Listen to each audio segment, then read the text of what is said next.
Okay, so I want to start by asking you, and I've very grandly said talking leadership, mental health, and everything in between, but we have 25 minutes, so this is not going to be rapid fire. We'll have to see what we can get to. But let me Sure, start sure. with leadership, Raj. When it comes to leadership, and of course, we are going to talk a little bit about your lineage in a way, right? When we talk about corporate leadership, it's impossible to ignore. Um, Folks you have in your own family who are icons, who other people look up to as well. But do you think at its core leadership is something that can be taught? Do you think it's something that can be taught wrong? Where do you think the emphasis needs to be on empathy and understanding when it comes to leadership? Can you share a little bit of your take on this? Yeah. So, you're absolutely right. I do have the advantage of having observed my father, who is seen by many people as a leader. Um, and I do think that, there are things that I've definitely picked up from him very clearly. Uh, it could just be from observation, it could be from listening to him. And so I have had that privilege for sure.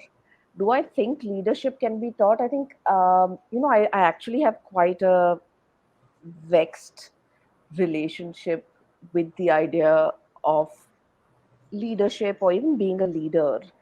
Um, it makes me uncomfortable. I think largely because I think the models of leadership and who are leaders are extremely narrow, and almost all of them will follow a default. And that particular default, in the West, it would be a cis heterosexual, white, able bodied Christian male.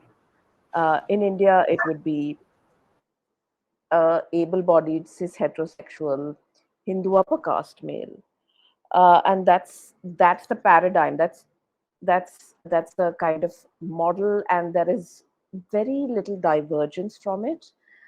Even if you look at some of the books that are written by cis heterosexual women leaders, such as I'm so bad. I've forgotten the name of I think the Facebook person who wrote a book. No, Sheryl Sandberg, whichever platform she was on, or for example, Indra Nui, even.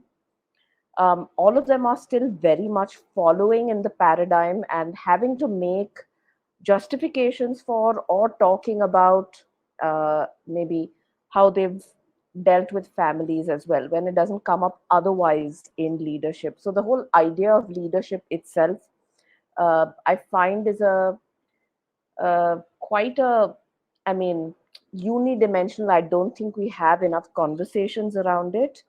Uh, Except as of late, I do believe that Jacinda Ardern is quite a different leader, and it brings me to what you were asking about. I think, did you ask about empathy, if I'm not mistaken? Yeah.